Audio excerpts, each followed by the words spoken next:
Are you ready?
A very beautiful morning to you. Good morning and welcome to the show, Straight Talk at Ease on Echo FM 100.7.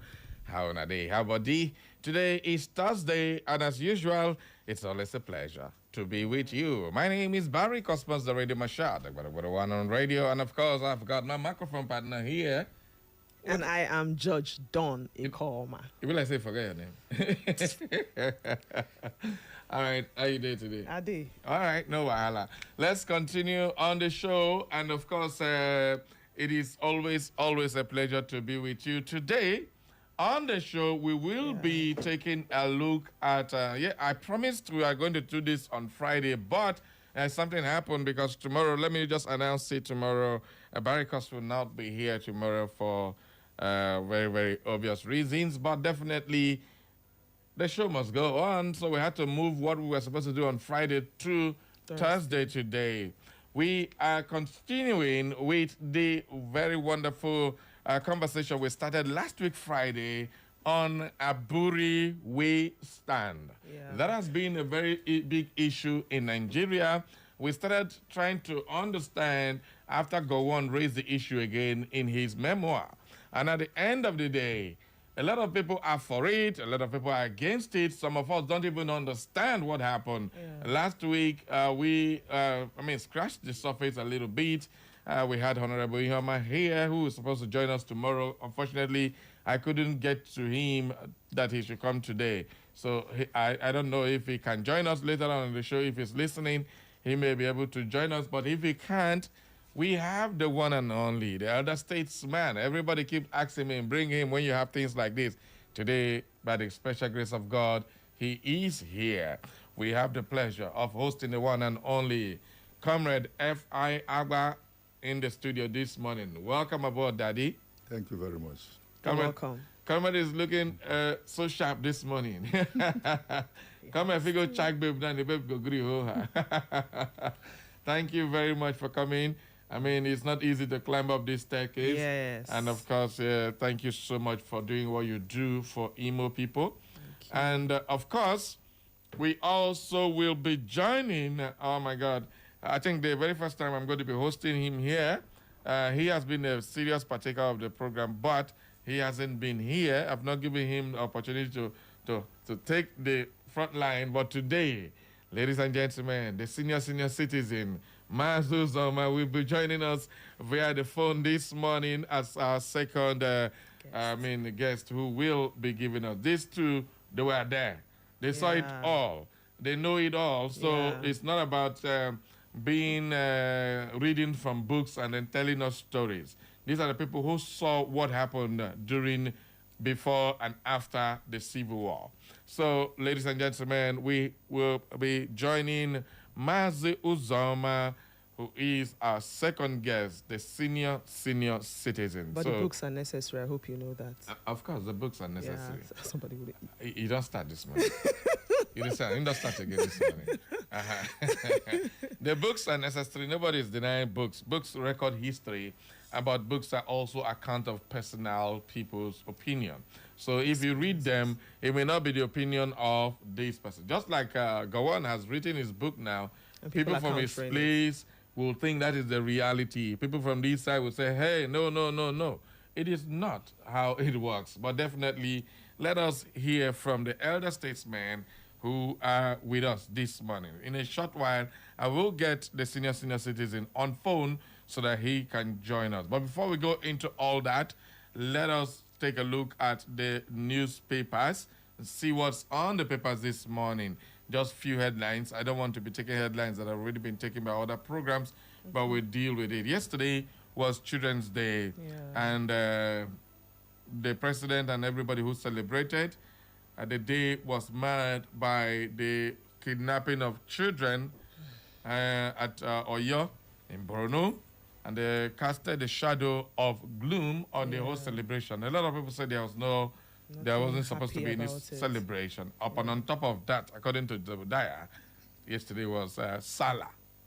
So it was supposed to be a double celebration, but realized nothing happened. Yeah, nothing. All right, so but at the end of the day, congratulations to every child out there. Yeah. Okay, the big one. Finally, ADC has announced their ticket. Yeah. The usual suspect, the man who always win primaries but never win the election, has always been on the ballot. But stop looking at me like that. You know? I say something in a line talk. He gets any primary win, don't lose. I think he lost primary once in a very, very long time. But all the primaries from 1999 to today, he keeps winning, apart from losing to, I think, Jonathan, or was it Jonathan? Okay, I can't remember that time. Okay, so Atiku has been declared the winner of the ADC ticket. So it's a repeat of 2023 election between Bola Ahmed Tinubu, Atiku Abubakar, Peter Gregory Obi, Sore, and some new players, even Kachuku. Wow. So they are all there. And then Jonathan is rumored to be in the fray. But at the end of the day, we don't know what will happen until Jonathan comes out to tell us, he's actually coming. Yeah. If he's actually coming. All right. David Max says ADC has proved democracy can work. How? When your own party members are shouting it was manipulated, disenfranchised, and they kept saying that 80% of the people didn't vote. Is it Amechi just crying foul, or reality that was what happened? In Rivers State, we saw where Amechi supporters will count to 1, you go back again, they'll count to 10, they'll go back. They did the same thing APC did. So what's the difference between them? All of them crying APC, don't reach your turn, then do the same thing. So APC should be laughing in vernacular now at ADC. So there's nothing to write home about that. It's always just a normal thing. It's just that their own numbers were not mind-boggling. It was reality. They say 40,000 people are members in a state, and then 17 to 20,000. That's understandable. No be APC. They get 12 million, 11 million votes. That's the craziest thing I've ever seen anywhere in any primary. But that's it. It's just a narrative they're trying to spread that if the president has 10 million votes already. They never do the election. They don't really get 10.9, 11 million votes already. They never do election. They just add the number there to declare him winner at the end of the day. So that's just the narrative they've started creating now. Yeah. So when it does happen during the election, they go say, but we get 11 million for primary. Why you not go get the whole million? So those are the facts that people are saying about. But then, comrade, how are you seeing these whole primaries and how they're playing out between the APC and the ADC? The NDC didn't do any primaries, so we don't even know what to criticize with them. Yeah. Sore has been declared winner of the AAC, and Kachuku is the factional presidential candidate of the ADC. And the LP has not told us anything, and MPP has not said anything. and other political parties. The Accord Party is not saying anything. The PRP is led by Donald Duke of Cross River State. So with all this happening, what do you make of all this? Well, I don't have much to say about it because as an individual, I don't support the presidential system of government. Presidential system of government by nature is dictatorial. It's not subject to control by anybody. Okay. And in a place like Nigeria, where it has even seized the parliament, then there is nothing democratic about it. So, okay, you are joining Mazu Zoma to clamor for parliamentary system of government. I know you've been saying that for a while now. So, what's the major difference when you have the same actors playing in a parliamentary and a presidential system? You see, it doesn't matter you have the same actors. If you enter a room, where the door is shut and only the window is open, everybody will go through the window. But if the door is open and the window is open, gentlemen will not go through the window. Gentlemen will not go through the window. You see, that's a serious proverb there, but definitely, as sweet as it sounds, how realistic it is. Because everybody, the gentlemen, do we still have gentlemen in politics in Nigeria? Who is a gentleman? all Nigerians are not involved in the present politics. Okay. The gentlemen are still there. Even many people have reserved talking because they are fed up with Nigeria. You see, we went and borrowed a system we didn't understand. If you are talking about party government, it is in parliamentary system. Presidential system, the party doesn't govern. But we came to Nigeria, and in order to maximize corruption, we then introduced the ruling party. And so when people are given 2,000, 3,000 as party members, they go helping the confusion to succeed. It may interest you that among the best governed countries, only one is presidential system, and that is US. That's the US. The rest are parliamentary. And it may interest you to know that virtually the whole of Europe is parliamentary. Because in parliamentary, the opposition is specifically recognized. That's why you talk about carpet crossing. The government is on the right, the opposition is on the left. And there's a carpet in between. But in presidential system, that is not required. And the people we borrow the presidential system from, a Republican government can be impeached by a Republican parliament. Yeah. You see the attack they are giving to Trump. But in Nigeria, especially one of my brothers here, whatever, once it is APC, even if you cut off a human head, it is right. Because it has been deceived. Is that many Nigerians are not wise in political things. And so they have sold the country. All right. Thank you very, very much. Don, I don't know if you have anything to add to that before we move on. Okay, no. All right. Let's go on. Atiku has won the primary. It's always now a four-horse race as it stands. Insecurity U.S. panel accuses police, army of collusion in militias attack. Now, the U.S. has been throwing bombshell at Nigeria over this insecurity. Yes, they came to say there are 30,000 Fulani militias who are causing havoc in Nigeria, and they sprayed in the groups of 1,000 or 5,000 as the case may be. Now, they have come up with a new report. Don, let's get this report out to them. Okay, do you mind? All right. Okay, the U.S. Commission on International Religious Freedom, USCIRF, yesterday accused some police and army officers of colluding with Fulani militants in deadly attacks and mass abductions targeting religious communities across Nigeria. That's a serious allegation. It also urged U.S. Congress to bar individuals lobbying on behalf of foreign governments Washington had blacklisted for severe religious freedom violations from receiving payments for such services. This is even as U.S. Secretary of War Pete Hegseth revealed yesterday that President Donald Trump has ordered the Pentagon to prioritize Nigerian Christians targeted by ISIS, adding that the directive quietly led to the killing of ISIS second-in-command in Nigeria. All right, Donald Trump has taken action, and that IC second in command, they say they've killed. It's been over 2 weeks or thereabout, that 2 or 3 weeks now, he was gunned down. And after he was killed, we saw kidnapping of children left, right, and center everywhere in Nigeria. Well, Atiku clinches ADC tickets after defeating Amechi and Hayatuddin. U.S. strikes Iran, drawing retaliatory attacks on American base. Now, the U.S. and Iran were in negotiation, but this time around, the U.S. was the one that brokered that broke that peace deal. They are the ones that struck first because they say Iran was playing hard to get, giving demands that they cannot bring. Iran was asking for all their frozen assets to be released before the war will end. And U.S. got angry with that and started striking again. Now, Iran is retaliating on U.S. bases because they cannot go to U.S. to start with. Yeah, they can't fire any base in there. So, at the end of the day, they are now attacking U.S. bases within their neighborhood. And since they are doing that, Qatar, UAE, Bahrain, they are the ones suffering.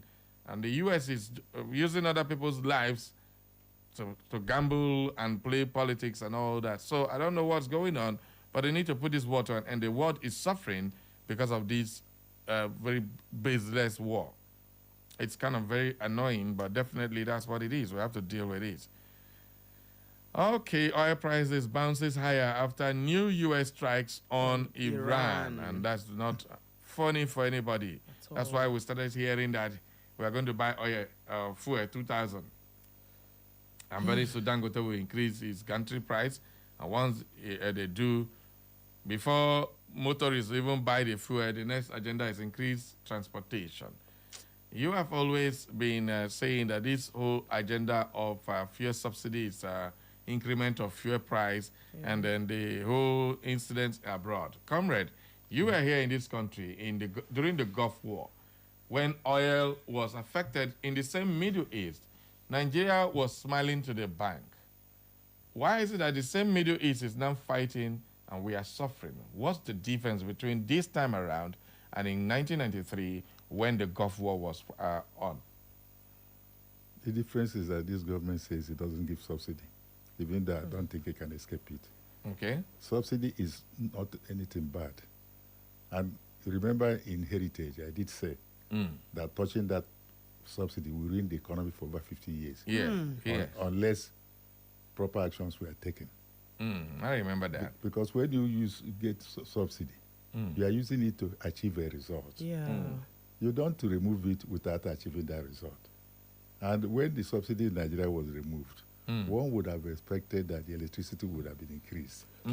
Because if you have less generating plants, by that 1993, there were not many generating plants in this country. Definitely. But virtually every household has generating plant now. So over 50% of your petrol consumption may be through generating plants. And it's because the electricity is not functioning.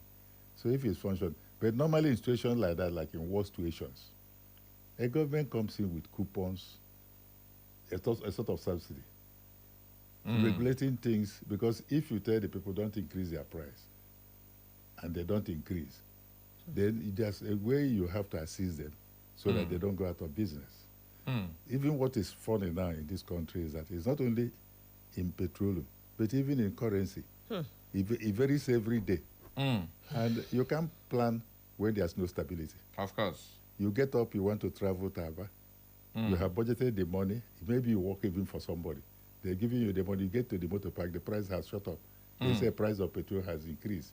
You have to go back to your office and may not travel that day again. So the government should stop destabilizing the economy. If it is that the Naira will sell for 2 million, dollar will sell for 2 million Naira, let it be definite, and people can plan their life. That's true. That is the way I look at it. This government appears to be planless.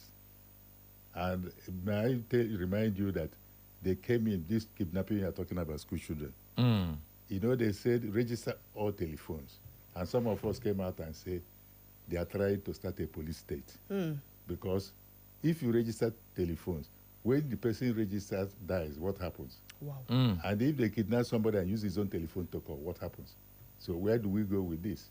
And the only to use I have seen them make up telephone registration is to wiretap Obi's telephone conversation with a pastor, which Lai Mohammed was bragging about and saying he did this. But today, EFCC have charged El-Rufai for the same thing. For wiretapping. Why don't they charge him? The other man? Because in crime, you have no limitation of time. So this country, some of us are getting too confused the way things are going. Really dicey. I think we have Mazu Zoma on the phone now. Okay. Mazi, can you hear me? Hello, Mazi. I can hear you very, very well. The senior citizen has joined us this morning. Good morning and welcome to Echo FM this morning. Special morning to Elders, good morning. Maziaba. Yeah. And to Dawn. Good you morning. To you, Cosmas. Yeah. Thank you. Good morning. Thank you. All right. Good morning to all your listeners. All right. Thank you. Okay, so I know you have been listening, and I don't know if you have anything you want to, according to Niger, chook mouth. Yes, Elder Statesman, I want to say something about development. Yeah. It should remind all of us that there used to be development plans, whether Okay. regional or national.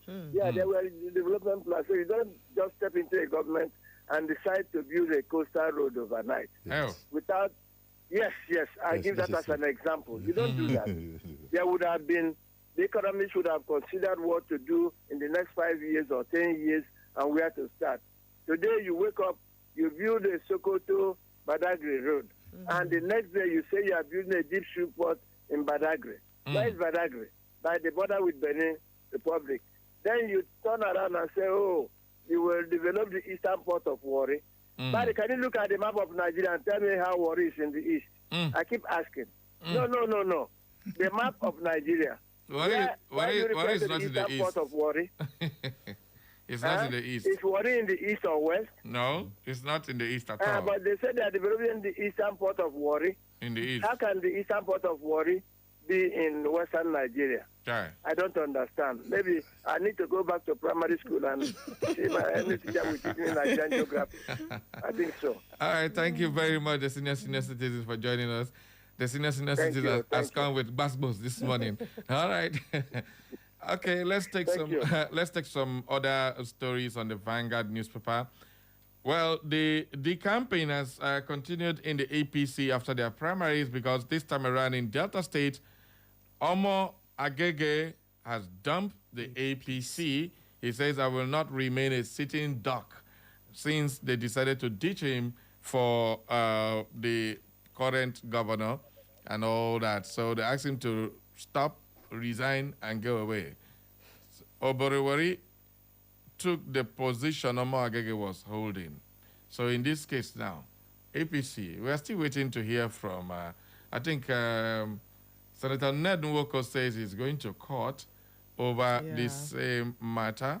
So Ned Nwoko said, I'm going to court. So if he goes to court, I think I've seen, I will go to court, but believe Tinubu will intervene. That is what Ned Nwoko is saying. And again, another roundup story is that the leader of the NDC says only successful aspirants will pay for their nomination form. It's not that you have to buy form, you fail, and then they'll collect your money goes wasting like other political parties do. They say, no, only if you are successful, that's when you pay. How do you see that one? Let's, senior citizen, let's start with you. Well, but there are things I don't understand, let me admit. Because you call people to come and buy forms, and you collect hundreds of millions of naira, and more than 95% of them fail. Okay. Then you don't return their money. I don't understand, but I don't. Okay, comrade, what do you make of that? I share his views. Okay. Because when somebody has joined a party is like an insurance company. Okay. You pull the risks together. You don't get few people suffering it. Because, take for example, that man you took 100,000 from, and before I forget, to me, that somebody bought a form for the president or anybody. It's corruption at the highest level. Yes, And that's bribery. That should disqualify the person who is contesting. and the man who bought the farm should go to jail. Hmm. Then, so if we are going and the party is sponsoring us, why should he take that type of money? And when you have failed, you still pay the same money. So I share his views completely. Okay, well, the other statesman here say they don't understand why you have to pay for a form, and then when you lose, they will not give you back the form. So they will not give you back your money. But NDC has set the pace now. Only successful aspirants will pay for their nomination form. So Peter Obi has paid 60 million for the NDC presidential candidate. He is successful. Your money don't enter NDC pocket. The other ones were not successful. I heard that Aisha Yusufu has lost the senatorial seat of the NDC to an elder stateswoman who gave her building to the NDC as a secretariat in Abuja. So they compensated her for that, and the casualty is Aisha Yusufu. Do you think the NDC is still playing the same kind of politics the APC is playing? Senior citizen. Nigerian politics is not primary school arithmetic. Okay. I can repeat that. Yes. Sometimes you think you understand what they have said. In the final analysis, you are a stranger to their style of reasoning and so on. What are the qualifications of the person who gave the premises for their use? No. Because she has a house, then she's entitled to go to the Nigerian Senate. What do you expect her to do in the Senate? No. Why are you going to the Senate if not to help make good laws? Are you then surprised that some of your senators, apart from being called distinguished senators, are not senators? Okay. Frankly speaking. No, they are not. Because the upper house is not a resting house. It's not a rest house, if you like. That's a place where maturity is displayed in lawmaking. That's why you have the Senate. Otherwise, you will have a single house. All right. Yes, that's what it should have been. Yes, thank you. Thank you very, very much. Okay. Today, I assembled a kind of a theme that you will love and hate at the same time. You have to love this one, and you love to hate and love this one. Ladies and gentlemen, the most controversial voice on radio has just stepped in. And of course, we have the pleasure of hosting Chief Jude Ugbaja this morning. Good morning and welcome, Chief Jude. Good morning, Barry. Good morning, Imolites. Good morning. Even though you are saying but that is your own permutation. No, you are very controversial. You are a very controversial man being. In fact, your opening statement has started controversy. Well, I decided to pair you up here with the elders this morning because you are also an elder. And of course, you are all people who saw the... Who do you call an elder, Barry? Barry, who do you say is an elder? Chief Jude. Is an elder to me. Did he answer? Oh, to you, all right. You have a choice, yes, to be your elder. That's all right. He's an elder to me. Okay. But it's not on your level now. No. I completely don't know. In fact, he's my mentor. Okay. He's my role model. So, in your role model, now you talk what you talk. You see your life. well, each time I disagree, I will always apologize. All right. That one day. All right. I think the house is almost full, apart from Honorable Hioma, whom I couldn't reach yesterday. But Chief Jude is here, and I invited him, so everybody will have to get to hear this part, because we are discussing something very important. This is not about whether you are in APC or ADC or you are neutral. It's something that affects everybody, and all of us need to learn from everybody. All right, so now that the house is full, I think we will definitely switch gears to our main conversation. Yeah. I think that's the reason why we're here, so we have enough time to discuss, to do that. All right, but before we go, we have Fubara loyalist risks political oblivion after primary election losses. So, Governor Fubara, what is your own thing? You took your coal, what are the vex people? You took coal. By now, you're supposed to join NDC or any other party, make you continue. I don't know if you do that, they will impeach you. I don't know, because if you just make PIM, Wike will impeach you immediately. So you're just sitting down there, sitting like a sitting duck. It's kind of funny, but then maybe he's calculative. Who knows? I don't know. Everybody just have to give Fubara some a really, really slack time here because we need to give him slack time. So that means slack away. LP's primaries to hold simultaneously in Abia as party keeps mum on presidency. Well, in Abia State, ABURI has caused a bigger problem for Abia people because he decided that there is a governorship candidate in LP other than Governor Oti. So how do we play that? Senior citizen, how do you see that one? Barry, you know, the gentleman you call in labor, what is his position after reviewing the Supreme Court decision? Supreme Court said his tenure has elapsed. But you see, there's so much confusion that you realize that the basic arithmetic is 1 plus 1, 2. 2 minus 1, 1. But not in Nigerian politics. That's all I need to say about Labour Party now. Okay. 2 plus 1 Chief Jude. is 2. Okay. That's what they are doing. 2 plus 1 is 2. So even if you are starting to learn 1, 2, 3, 4, you do not understand them. They have their own sums. Okay. And that's all I would say about Nigerian Labour Party. Yes. When they lost P2B, what is left of Labour Party? Let me ask you. No, what was Labour before P2B came in? What is Labour after P2B? Well, only them, they know what to do.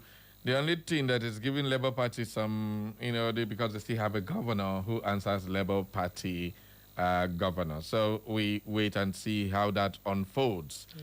Chief Jude, I know you love to troll Labour Party at this point in time. Yeah. Well, as far as I'm concerned, the only thing that is important with the Labour Party now is Governor Oti.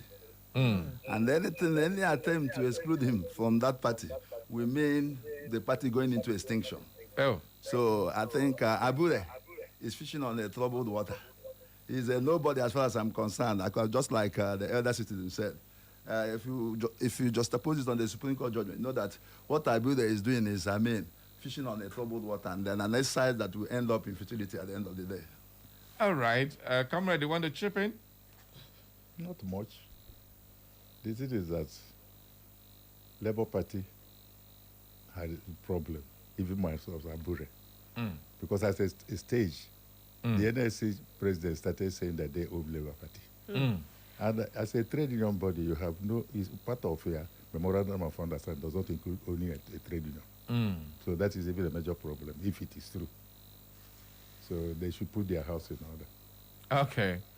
Well, surprise, surprise, Tinubu's daughter rejects Lagos APC primary result and threatens protest. We wait to see. Don't I know you will point me. Because it's a woman, isn't it? See your fellow woman. They say APC ticket was free. I don't know what you're doing. You're going to contest. Okay, see, just read out this one. Iyaloja. The Iyaloja General of Nigeria and daughter of President Bola Tinubu, Mrs. Folashade Tinubu Ojo, has threatened to mobilize a protest over the outcome of the recently concluded All Progressive Congress APC primaries in Lagos State, alleging that the exercise was manipulated in favor of the Justice Forum faction of the party. Folashade Tinubu Ojo made the remarks on Wednesday during the weekly meeting of market leaders and stakeholders held at her office in Alausa, Ikeja, Lagos. She specifically questioned the results announced for Munshi Federal Constituency 2, Agege Constituency 2, and Ojokoro Constituency, insisting that the declared outcomes did not reflect the actual results of the primaries. This on APC with the president daughter. Oh, yeah, Chief, no. what did happen now? And if you press Tinubu, he said Tinubu, don't let him pick in and lose the election. Man, you'll get problem. No, go there. Because that's the first thing you say. You have said it all. What else do you want me to say? Don't say it. Don't say it. Well, yes. Senior citizen. I can hear you, sir. On this your program, that the greatest challenge to APC will come from within APC. Yes. Yeah. And they are proving me right. I said so. Yeah. Yes. It's not yet over. This is just the beginning. Yeah, it's introductory stage. At once in one. They're still in Genesis. Well, Yes, let me beg to disagree. Each time I want to disagree with the seniors, I will always beg to disagree with him. And that's exactly what I'm going to do. Well, seniors, I want to tell you that APC is an organized party. We have a way of resolving our internal problems. Don't be surprised that at the end of the day, the dust will rest, despite all these hues and cries here and there. Just unlike other parties where eventually this type of scenario, will eventually lead to their breaking down or maybe going into extinction. Just watch and see. No distant time, the dust will settle. Before done, ask your question so that I may not forget. Ask that question. I just told Barry, I hope you aren't campaigning for the APCs this time around, because that is what you do. All right. Now, I want to talk something personal. Last time you called, Chief Jude, you said you went to the primaries and you voted and they gave you a machine and all that. And I did an investigation. I found out nothing like that. The APC never used the machine. Now, the question, are you even sure you went to Varak primary at all? Of course I did. It depends on where your investigation was able to No. I did extensive investigation. Local government, word to word. Because of you, I had to go and run around. My ward? Yes, word. What's the name of my word? I don't know your word. I don't know your word. How can you say that you got to my word when you don't know the name? I never said I went to your word. Okay. I asked him. And you know why I'm asking you this question? Yes. May APC, all this way they talk, may not be like saying no vote that day. Because what you're saying is quite different from every other person. Who made you a king and the judge over that? I am not judging. I'm only speaking. Because at the end of the day, you said you went there, they gave you a machine, and then you slotted your membership card, and at the end of the day, your card was what was that? What is it? The card number was scanned, and then you went in and voted. And I asked a simple question: which machine? Now Beavers? You said no, it wasn't Beavers. They gave you a machine. Then I started asking, do you know that my private office is close to APC Secretariat? And I got there, and I asked, what's the model? They said they use option A4. So how come your own word is doing different from the entire APC? Please, I'd like to hear you tell Imolites.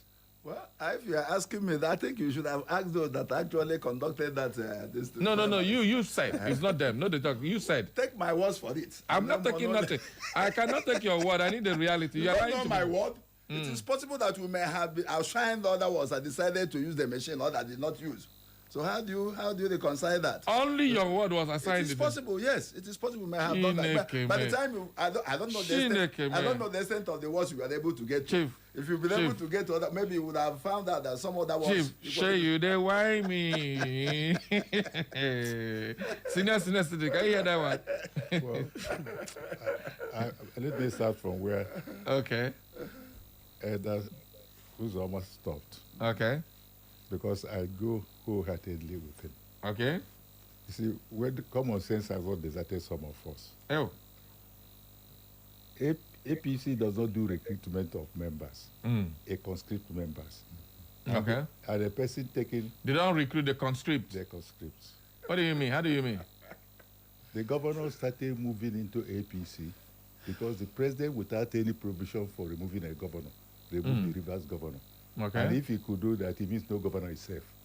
So they all started running into APC. They conscripted them for fear. And many other people are going there, hoping that if you go there, you get a bag of rice. So it's not by conviction, it's by material advantage.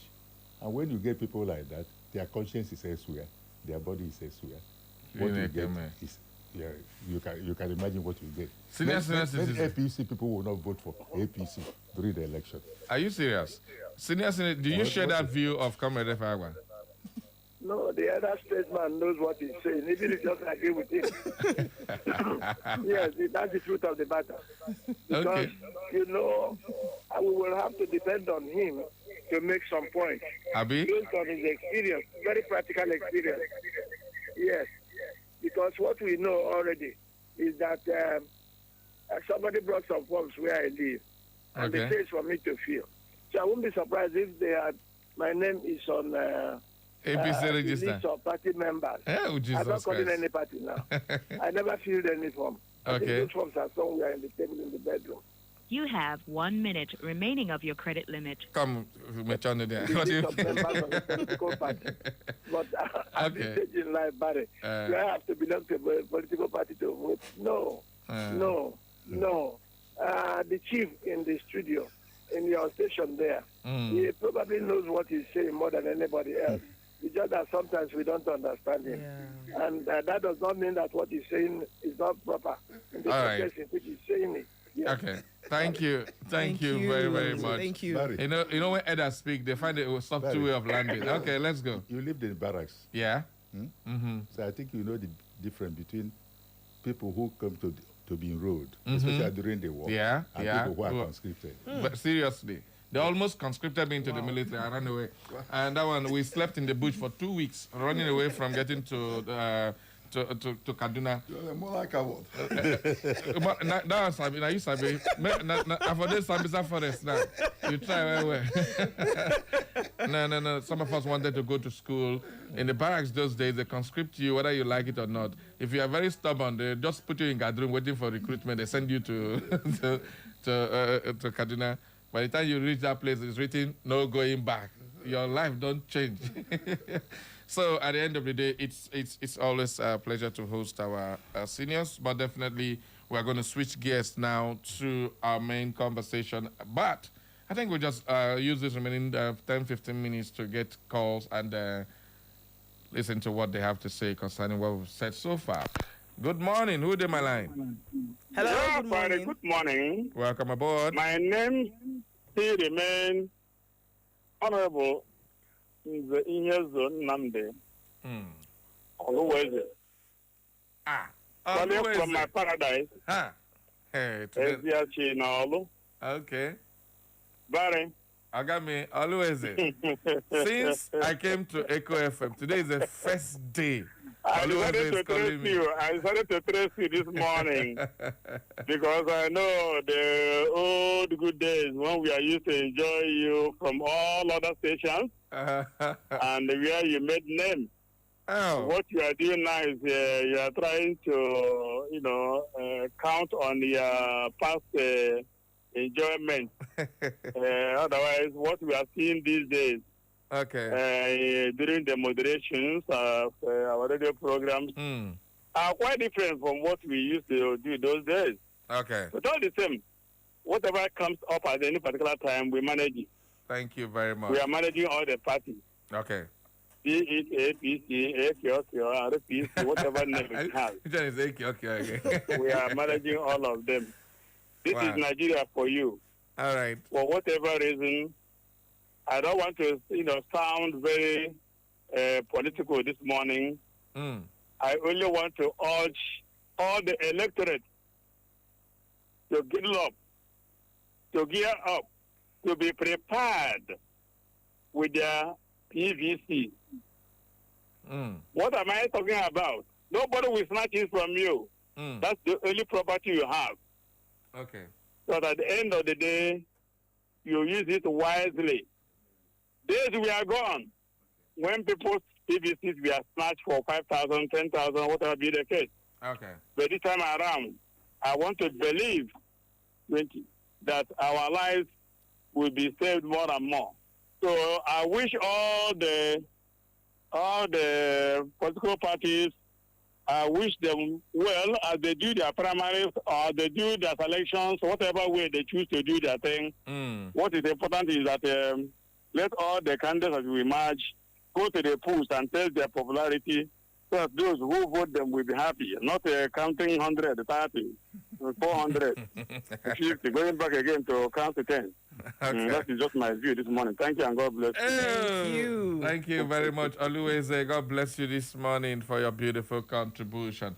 0911 20,022 or 0707 454 1014. If you're just joining us, this is Straight Talk Live on Echo FM. The newspaper reviews what we're dealing with. We have the trio of the senior citizen via the phone, and we'll have the one and only F.I. Agba. He is our senior citizen.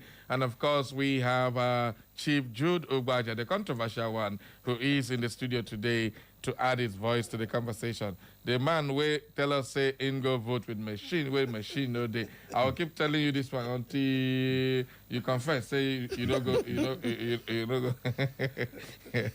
Never mind me and Chief. Everybody knows that he's my frenemy. All right, let's move on to the next caller. Good morning. Hello, good morning. Hello. Hi, Jesus. Hello, good morning. Hello, good morning. Hello, good morning. Welcome aboard. This is Echo FM, right? Yes, yes. Good morning to everybody out there. Yeah, good Both morning. gentlemen. Yes. You're welcome. All right, good morning. Welcome aboard. Name and submission. My name is Joseph. I'm calling from Owerri. Okay. Okay, Joseph. Yeah. I've been listening to all the analysis. It's very good. But I'm interested in this Aisha Yusuf. Okay. There was what said about that she lost in ND. Right. Now, do you know that anything you say on media or on social media, people will see it against you? Remember, there was a time Aisha Yusuf called in on Echo FM. Yeah. She said that she was very proud that Goodluck Jonathan was removed as the president. And that she's very proud to be in APC. Then what I'm now asking now, what is that thing that took her out from APC to NDC? She said she's very proud that Jonathan lost the election. Okay. Listen, Aisha is with Peter Obi. Anywhere Peter Obi goes is where she goes. She said Peter Obi is her president. That's what she has said. She has pledged her loyalty. That's the only person that she thinks that is capable of turning the fortunes of Nigeria. So, and when Peter Obi left the ADC, she left with Peter Obi. And it's not about loyalty or not. He's loyal to her cause of having a new Nigeria, which is their mantra of the PO and the obedient movement. She is one of the obedient leaders, and there's no way obedient leader will be leaving, and she stays back. I hope you do understand that one. Okay, no problem. All right, so she's not a party person. Even when she was in LP, she never registered with the Labour Party. She was just there because of Peter Obi and the Peter Obi presidential campaign team. She had to register with the NDC, ADC, was it ADC, right? Because they were going to do direct primary, all right? Because of him. I understand. One last submission, please. That Jude Baja on your well, I don't have anything to say, but please do not attack my guest. Don't do that. Please, I will not accept that. Jody Baja is my guest this morning. Everybody should show respect for him and for us here, all of us. If you disrespect anybody here, you disrespect Comrade Fagba, you disrespect the senior citizen, you disrespect Don and myself and Echo FM in general. Please, everybody, be careful your utterances. Yeah, that's the right language. Be civil. Be civil with us. Whether you agree with his opinion or not, show respect. All right? That's all I can tell you. We give everybody opportunity to be here and air your voice. Sometimes you misunderstand what Chief is trying to say. Yeah. He may be very passionate about his support for any political party, but that's him. He has the right to do that. So support your own. Make it support your own. Why they pepper you for body?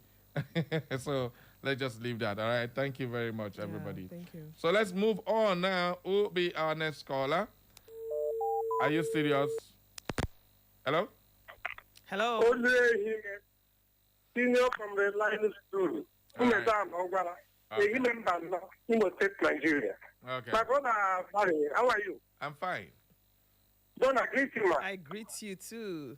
Yeah, the whole guest in the studio, I greet all of you. You see, what we are seeing in Nigerian politics is over-influence of party hierarchy. The party hierarchy is carrying this country to infinity. So they are not explaining to us what they have in mind. Mm. What we always see is what they produce. Now, look at Aisha Yusuf. Look at Aisha Yusuf, who has a flair for P2B, but yet she was denied. I want to ask, is that, was that election conducted openly and that woman won her? Or was it happen according to the leaders of the party? If it is so, please count ADC for coming up for this election. They won't make any headway. Thank you for listening. Any questions? All right, no question for you. You've said something beautiful. Thank you very much. The political parties, Aisha losing is a surprise to a lot of people, but definitely it's still a rumor. Let's use that because NDC has not come out openly to declare that she has lost that election. It's still a rumor. Let me say allegedly, of course, because NDC has not openly declared that this person has lost, and it's been in the media space for a while. Even some newspapers carried it, and on social media, it's everywhere. All right, let's just take the remaining 4 minutes to do some of the messages you've sent. Don, where do we start from? Anyone. Okay, let's start with, I know this one, Umogboro Jambosco Ikechukwu from Ngbidi. Okay, Ututu Oma. This is not Clara. For us. Can never be for us. All right, let's take this. Okay, beautiful morning, my eloquent and majestic Barry Kossi and beautiful Don George. Yesterday, 27th May, I hope it's not yesterday's one. No. Okay, designated as Children's Day. I listened to children's music during Adorable Mary and Don George's program with great nostalgia. The lyrics were loaded with very humble requests from parents. Barry, I wept as their young voices echoed their requests. I wept because all their demands have been thrown into the dustbins, and their great-grandfathers are ruling them instead of the children, the leaders of tomorrow, as they sang. Again, when I remembered that many of their mates kidnapped in Chibok, Oyo and Borno states are languishing in the forests and bushes in the harsh hands of abductors, my head almost blew up. Yet, their rulers were busy counting their votes to contest and to continue to rule them. This is the height of insensitivity. It is unholy, heartless, callous, and disheartening. Nigerians, are we there? Isn't Lady Julie Nosike? With enough crying emojis. Oh, Jesus. Parents, listen to your children. We are the leaders of tomorrow. Waiting happened. Our ancestors see the route today. Hey. Then no one give us free education. We just have to remix that song now. If I, Jim Konya from Obiakwegwema says, Tinubu assured all your people and Nigerians that all your school students will regain freedom. Up to today, none of these students and their teachers have regained freedom. Tinubu assurance or vows is just like a super story. Anybody who believes Tinubu's assurance can believe anything that's not believable. He vowed to give Nigeria steady power supply. How many times has National Grid collapsed under his watch? And how many days in a week do you have power in your area? Including assurance he is always giving Nigerians to deal with bandits or to deal with bandits and terrorists when some Nigerians are being killed or abducted. Believe Tinubu to your detriment. That is the gospel according to Ifeanyi Ejim Konye. All right, Tinubu has since removed the Aso Rock from National Grid because he doesn't even believe in them. Should we, Nigerians, believe in power? Dr. Mrs. Olebra is next, Don. Okay, governance is about the people, and any action or performance that does not put the people as number one priority is a failure. Mr. President, minors are in their midst, and they have been in captivity for over 2 weeks under the sun and rain, and you are telling us that they are not forgotten? How could you not have forgotten them when you are busy with primaries elections? If these children are those of our leaders, will they be abandoned this way? Parents are in excruciating pains and emotional trauma as they don't even know whether their children are still alive. So worrisome and alarming. And finally, before we go on a break, we have Barry and Don. Good morning. Can I tell you all something? There is no hard and fast rule about elections of who wins or loses. But know it that those who are asking about what to do if Bat wins again? My humble advice is they should commit suicide because the man died. He who lives in the face of tyranny. Oh, boy. And, of course, that's coming from Elder Chijoke. And, of course, he also sent this other one saying, Barrio, I have it on authority that everything about APC is fake, falsehood, and strangers to truth. Jesus. Don't trust the person claiming to be the daughter of Bat. Is she really the daughter? Is Bat real? Is Chief J original? So please discuss more important matters that concern all of us, not APC shenanigans.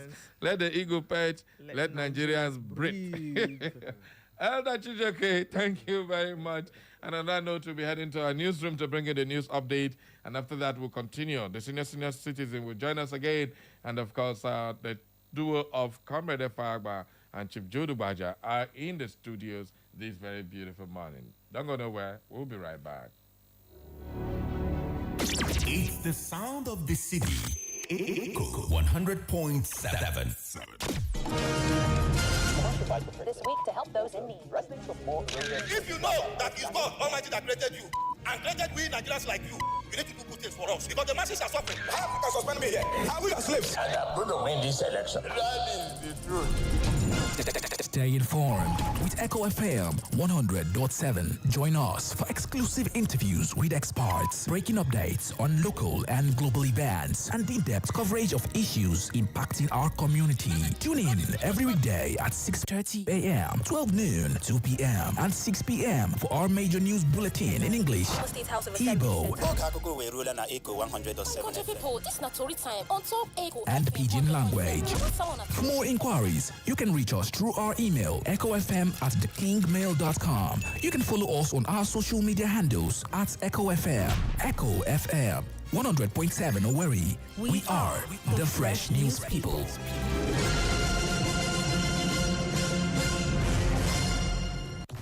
Catch up with the latest news updates on Echo 100.7 FM Owerri.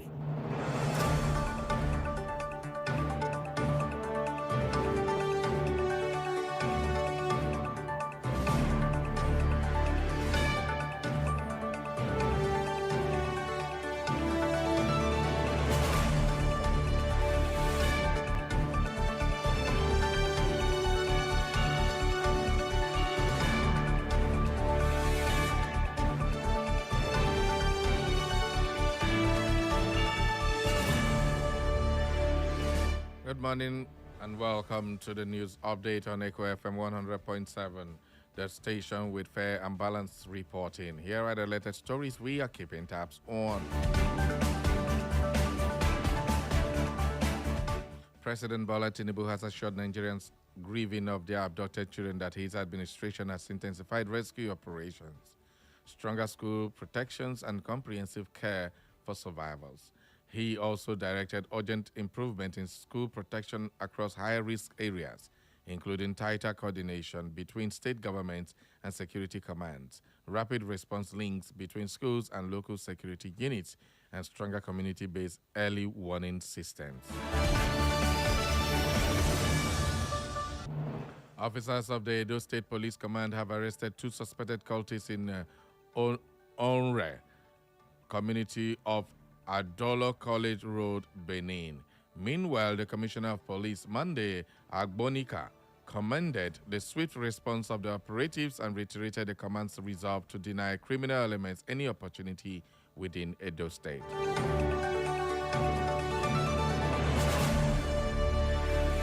Oyo State Governor Seyi Makinde allayed the fears of abducted teachers and students' family members, assuring that his administration was making serious efforts to secure their release. He expressed sympathy with families affected by the incident and prayed for divine intervention for those going through difficult moments. He also called for unity, tolerance, and peaceful coexistence among Nigerians as a country.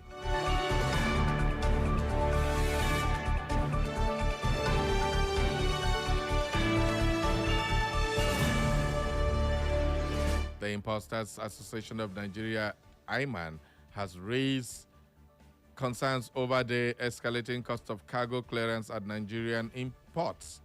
disclosing that clearing a 20-foot container at Apapa port in Lagos now costs between 14 million and 15 million compared to about 7 million to 8 million in Cotonou, Benin Republic. According to Ayman, the high cost of operations at Nigerian ports continues to undermine the country's competitiveness within the West African sub-region.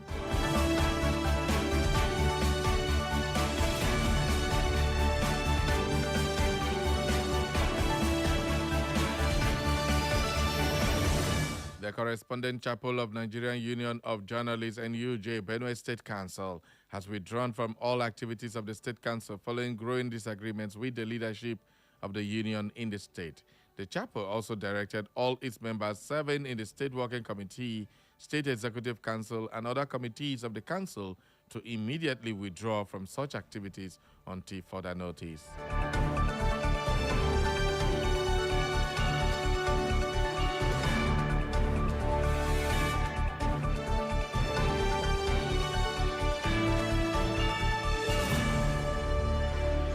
And in business, oil prices bounced higher while Asian stock mostly fell, as new U.S. strikes on Iran marked the latest test of a shaky ceasefire in the Middle East war.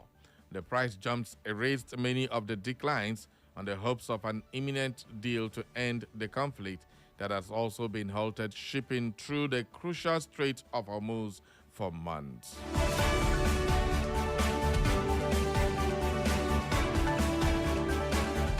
And in the world of sports, Egypt's Mohamed Salah and Belgium's stalwarts Kevin De Bruyne, Romelu Lukaku, and Thibaut Courtois head into Group G at the 2026 World Cup, knowing this summer's tournament will likely be their last chance for glory on football's biggest stage. The trio will suspect that the upcoming World Cup in the US, Canada, and Mexico will be their last chance of turning all that initial hope and expectation into some long-awaited silverware.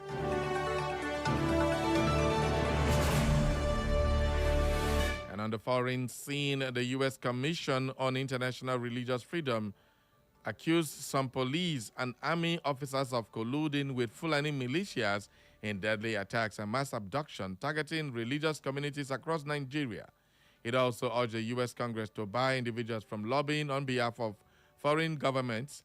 This is even as U.S. Secretary of War Pete Hegseth revealed that President Donald Trump has ordered the Pentagon to prioritize Nigerian Christians targeted by ISIS.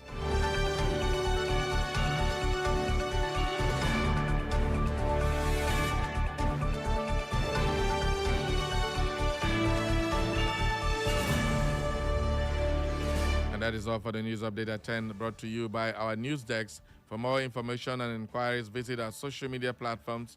On Facebook is Echo FM, on X, Echo FM _over, Instagram and YouTube, Echo FM 100.7. You can listen to us anywhere in the world by clicking on www.echofm.net. And that is the news update at 10. Thank you for listening. Please stay tuned.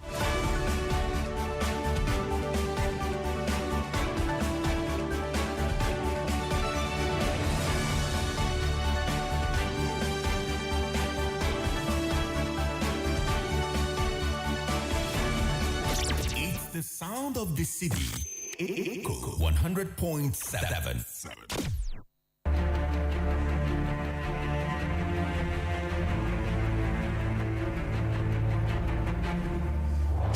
Every day, on lies and truth, we dissect, we integrate, we harmonize, we criticize, and we bring you all the juicy details. Live on Echo FM 100.7 Owerri.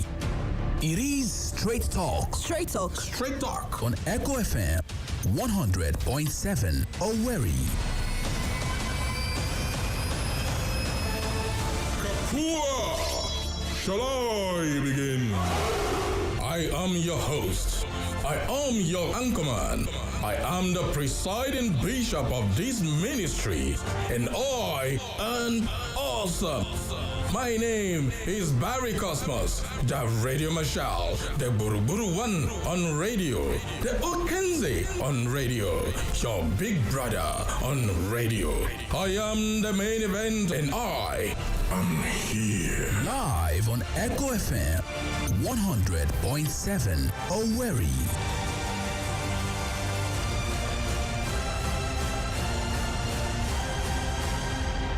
Are you ready?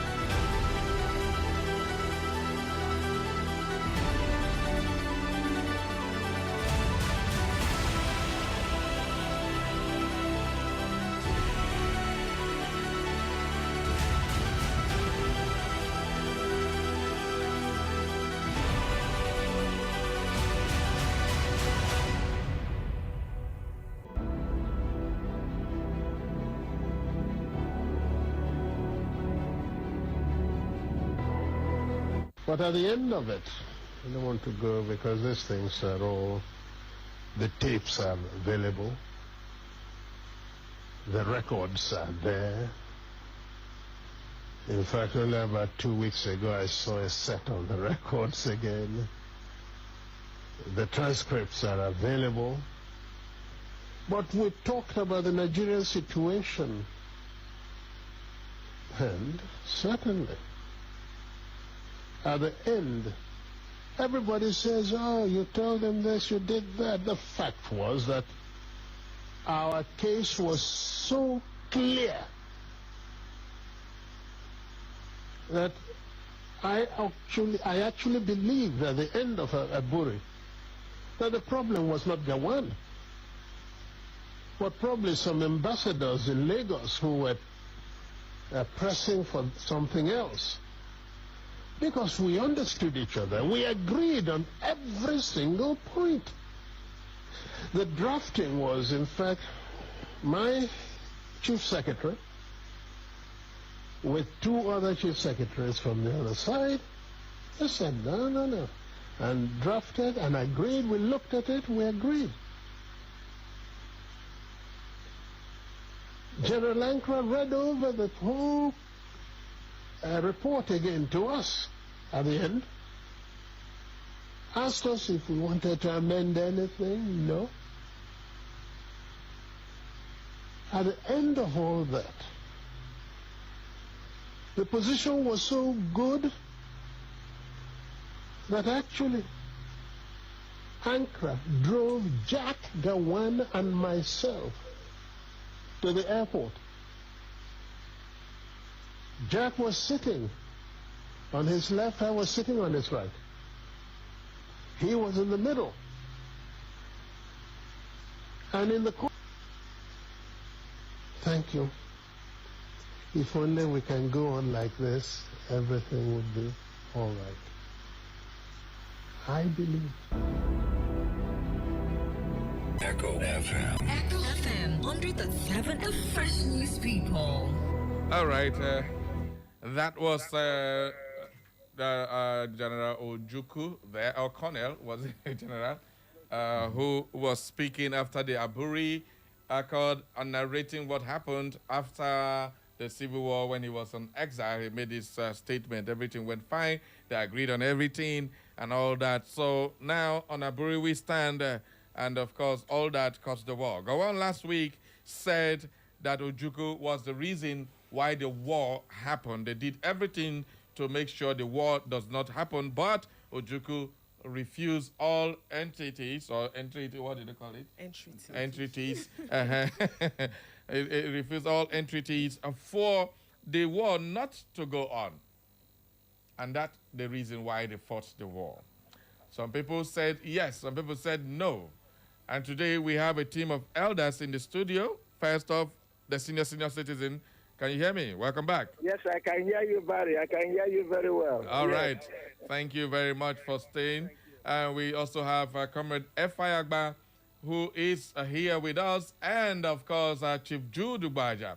So we're not talking politics now, we're looking at history, and we want to let our younger generation understand what really happened. Why did we have to go to war?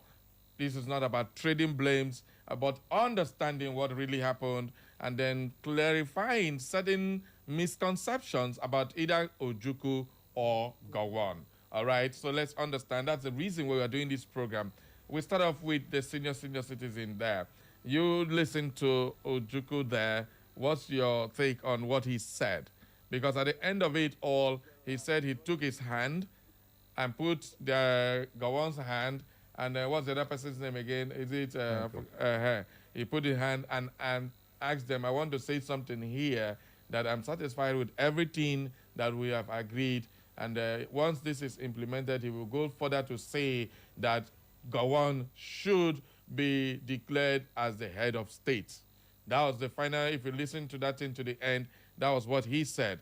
But when Ojukwu was saying that, there's something that really caught my attention. Knowing fully well what they agreed, the head of state was just going to be a ceremonial person without real power, and you wanted Gowon to be on that seat. Would Gowon want to accept that after understanding the real meaning of the ABURI Accord? Because at the end of the day, it's what the regional governments agree that will be agreed at the federal. If they disagree, the federal has no authority to impose that particular decision. So him going for Gowon being the head of state after stripping him of those powers at the center, what was that all about? Do you think Gowon was going to accept that, and is or part of what led to the war? Let's start with the senior citizen. Barry, thank you so much. Let me ask you whether you knew. Yeah. You should have known, yes, that Amadou Bello was supposed to be the prime minister. Yeah. Instead, he preferred to be the premier of northern Nigeria. Yeah. Why?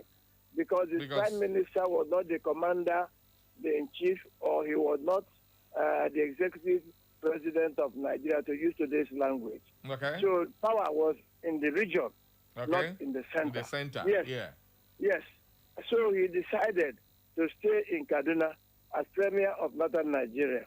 Now, Gowon wanted to be commander of everywhere in Nigeria. And those who knew that Nigeria was not set up for one man to be have overriding powers over everybody. I know you go to Decree 8 or Decree 10. Decree 8? If you look at the last clause there, the final thing was to rest with Gowon. And of course, Ojukwu, I don't know how much of the record you listen to.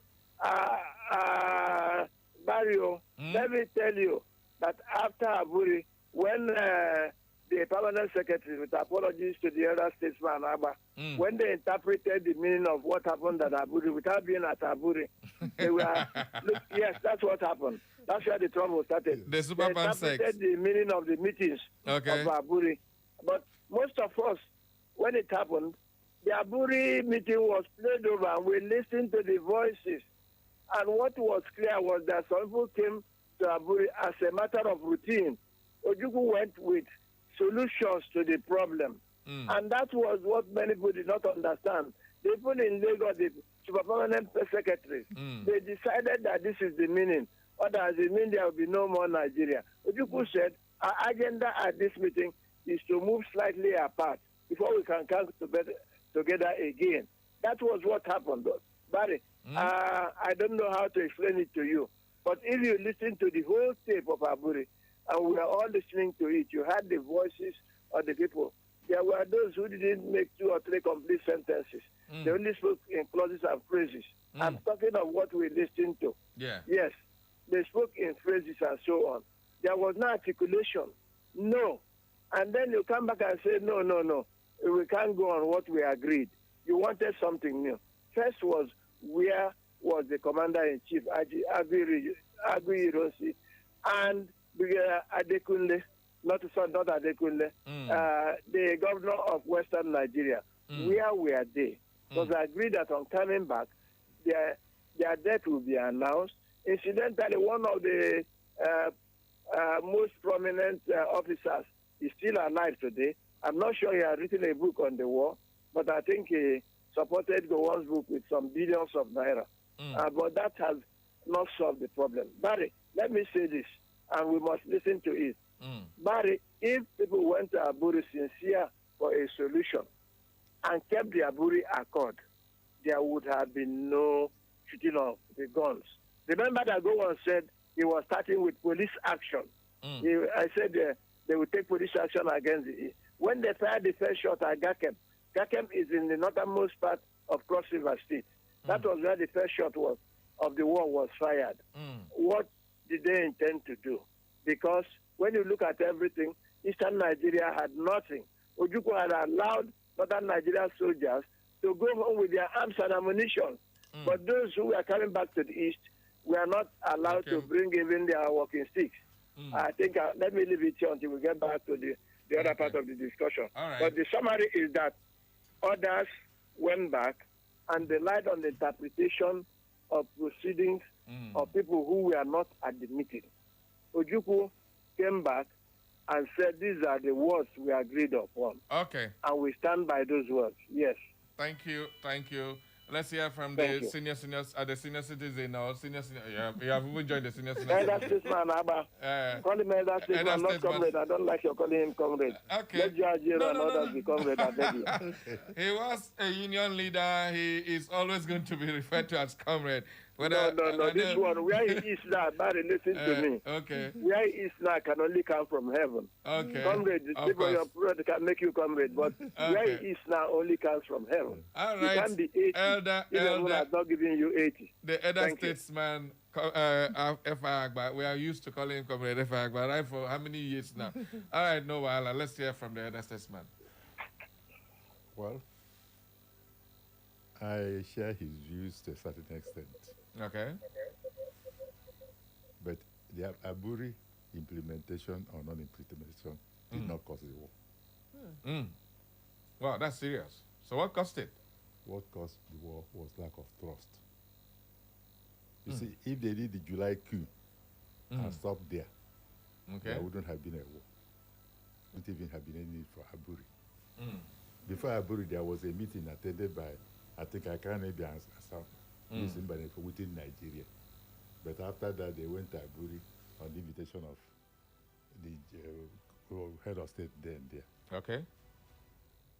When there's lack of no confidence, because what started the problem, the first person I understand that I analyzed the ABURI discussion was a permanent secretary, a group to which I'm not sad to belong to. And this permanent secretary, his history is that he was a permanent secretary at Enugu. He's the son of the Oba of Benin, the first son. Yeah. And the first son of the Oba of Benin doesn't see the Oba while the Oba is alive. So he had to stay at Enugu, became a permanent secretary at Enugu. But when there was an announcement that all non-indigenous will have to go, non-Easterners, he went back and was absorbed in Federal Civil Service as a permanent secretary, which can still happen now, because if you read the Nigerian Constitution, where they talked about appointing the head of service or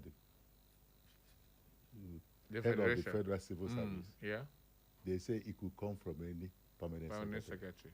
It could be from a region or state. So he was there.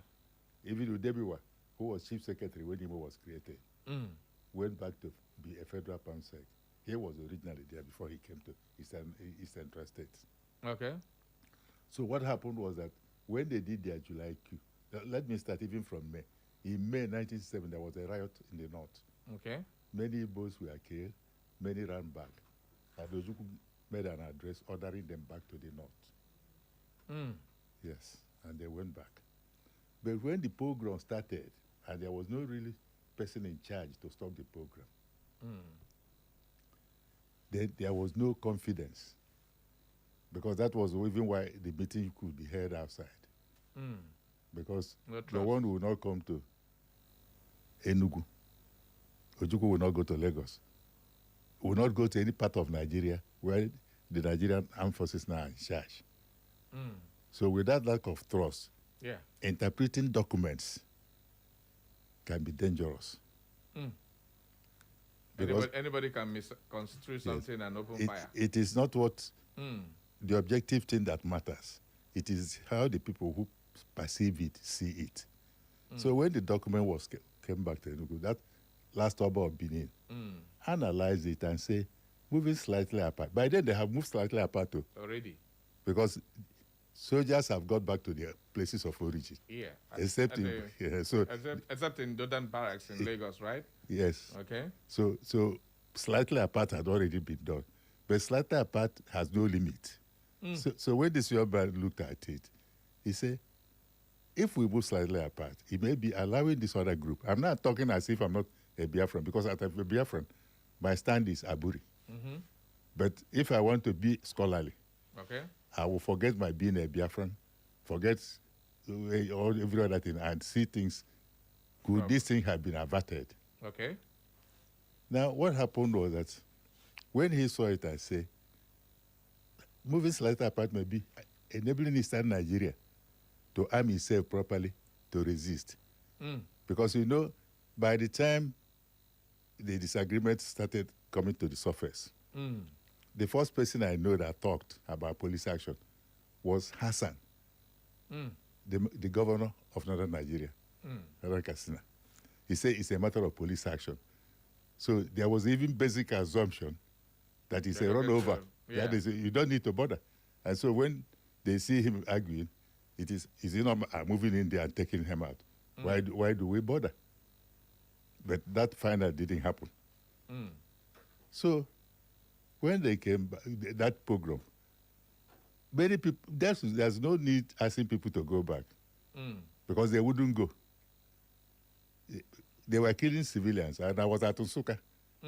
They cut off some people, said they would dissect him. It was very annoying. And so we, even as youths, wanted to fight. And I believe that if we didn't fight, we would not be alive today. Okay. Because they would have moved into massacres even on Igbo land.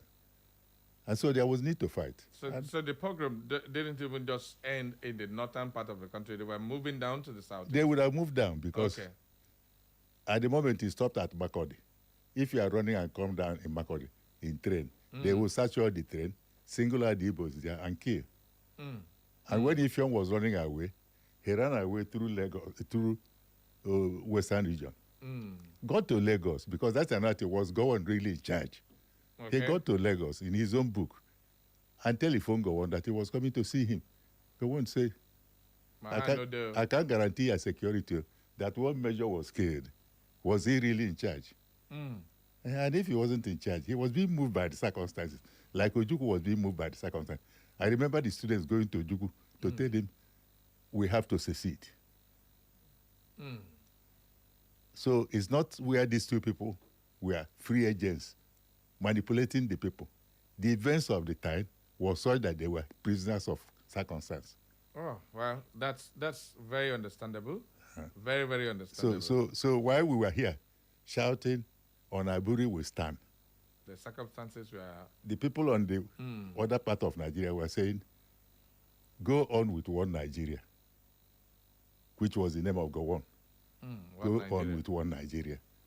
And so inevitably the war would have taken place. And one of the greatest surprises I saw was the American friends. You know, the Americans to me came into Nigeria through Eastern Nigeria. Yeah. They were producing the vice chancellor for University of Nigeria, Nsukka. But when the war came up, they were not on our side. Try. But we were very friendly with them, and we thought that when we started the war, when the war started, that at least they would see the justice, because we were wronged. So they behaved like a Trojan horse. Yes, we were wronged. All right. Many of our people were killed. So we were wronged. So we were right in fighting to survive. It's inevitable. Right. But these people haven't felt that we were weak. So the assertion of Buhari is not about Ojukwu being the reason for war. That's what you're saying now. It wasn't the reason, but the circumstances. Like even Ojukwu when he was talking, say he does not blame Gowon, that he blamed the ambassadors. Because the ambassadors, based on their national interest, didn't want the secession. Okay. But the individuals, because nothing would have made an Igbo man go back to the north, and nothing would have made an Hausa man come to the east. No way. After the pogrom. Okay. Let's just hear briefly from Chief Jude. Chief Jude, what's your own take on this one? Because there's no time. Let's try and limit it. I'm going to be very good because almost both the senior citizen and our elder statesman have said it all. Okay. I was a small boy then in Kano when the war started. Climbing tree. When our father came back with us. So, well, the truth is that, I mean, whichever divide anybody may be, for a man to actually disagree with an earlier head agreement, I think is totally wrong. Whether he was coerced by permanent secretaries or not, the truth is that you have agreed earlier, and if you allow yourself to be coerced into doing a wrong thing different from what you agreed on, I think you must be held blamable. That's my submission to that effect. Thank you. Yeah. Wow. Chief no even means worse. It's just like say, bam, you agreement is agreement. Why will you renegade? Yes. So let's go back to the senior citizen now. Don, you have a question? Yes, Barry. No, go ahead. I have a question just to flow with what Barry just asked. You have asked my first question already. You have answered my second question already. Now, my third question is your assertion or everything you have said so far have gone in line with the person we actually brought to the studio the first time, the elder spokesman, who also came here to say something about this ABURI war. But I want to ask one question just to follow up. I don't want to make the conclusion in as much as maybe I have an answer to it. But there are so many implied accounts concerning this ABURI war. People have said there were so many persons behind who initiated this war. Secondly, you said trust. Now, people have said greed, selfishness, quest for power.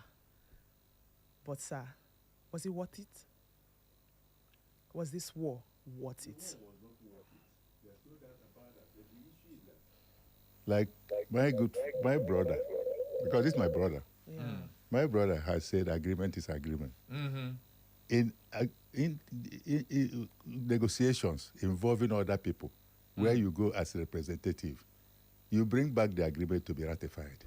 Okay. You don't just there conclude and then start executing, unless you have that power. But both of them had not got that type of power. Okay.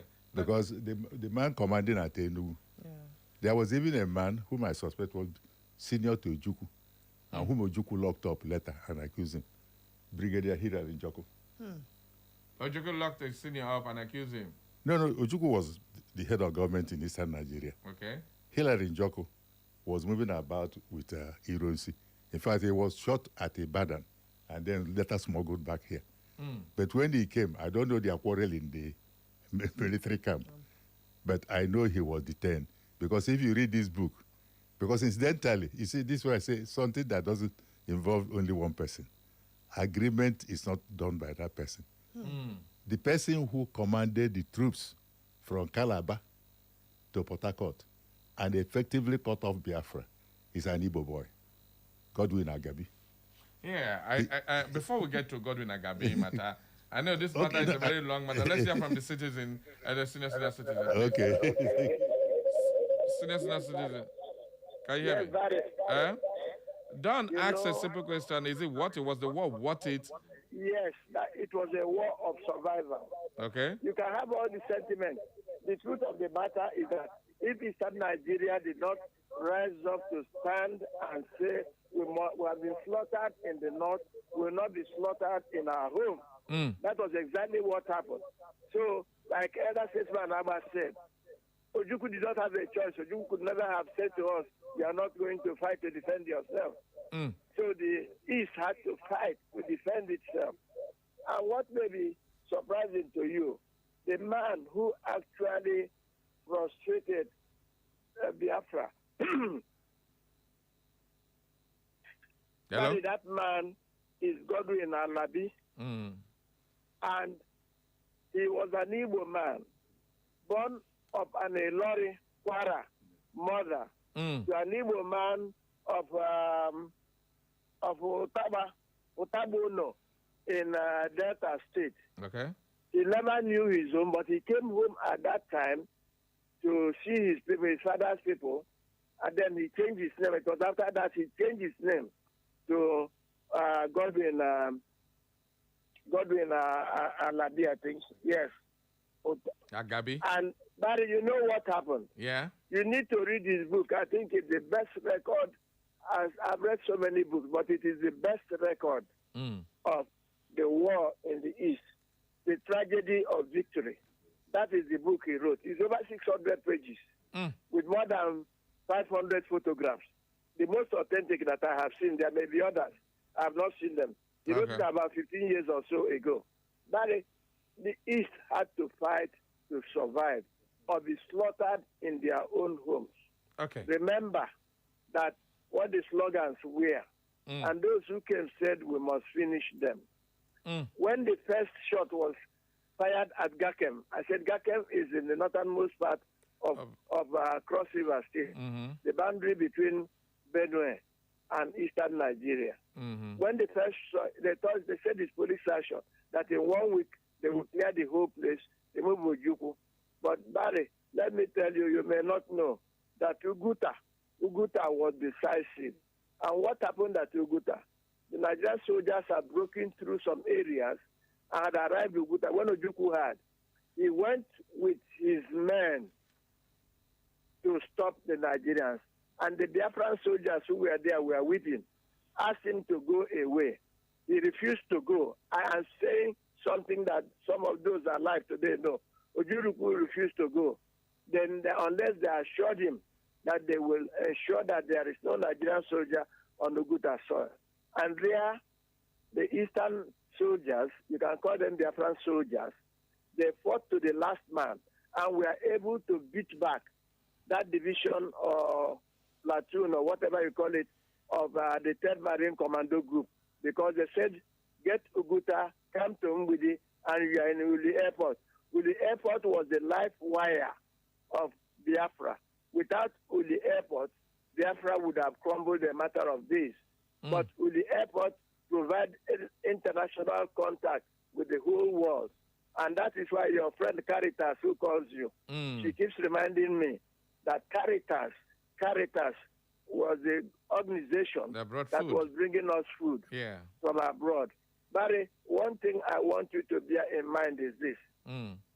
Before we forget, the Biafra-Nigeria war brought up several things that nobody knew about the East. One, the East produced what the Nigerian soldiers called Ojukwu bucket. Obunigwe. That it doesn't kill one person, it kills the crowd. Obunigwe. Yes, and it did. One Obunigwe can wipe out a platoon or more than a platoon of soldiers. And it happened. It was developed in Biafra.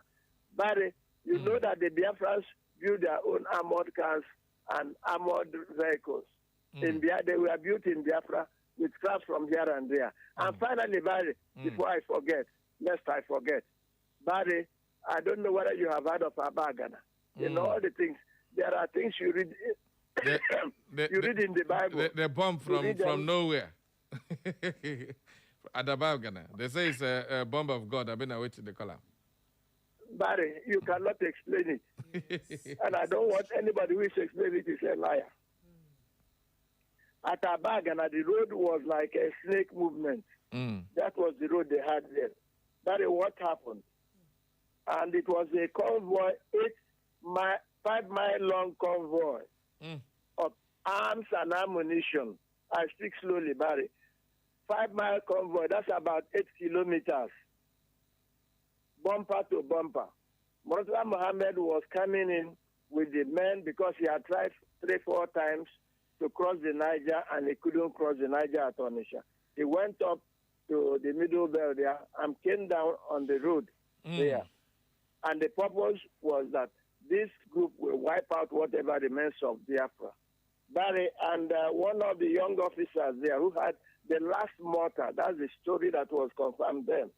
The last mortar fired that mortar and it struck a petrol tanker.